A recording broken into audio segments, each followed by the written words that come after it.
ഇതിനു മുമ്പ് ഒരു മാർപ്പാപ്പായും ഇടപെടാത്ത തരത്തിൽ നമ്മുടെ കർമ്മ സംബന്ധമായ കുർബാന സംബന്ധമായ പ്രശ്നം പരിഹരിക്കാൻ വേണ്ടി അപ്പോൾ ഇടപെടുകയുണ്ടായി.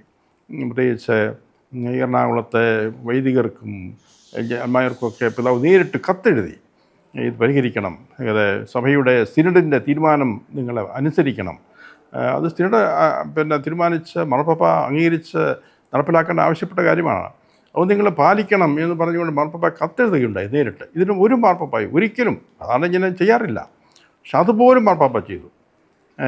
അതുപോലെ തന്നെ പിന്നീട് ഒരു വീഡിയോ സന്ദേശം മാർപ്പാപ്പ കൊടുത്തു, നേരിട്ട് സംസാരിച്ചു അവരോട്, ഇറ്റാലിയൻ ഭാഷയിൽ വീഡിയോ കൊടുക്കുകയുണ്ടായി.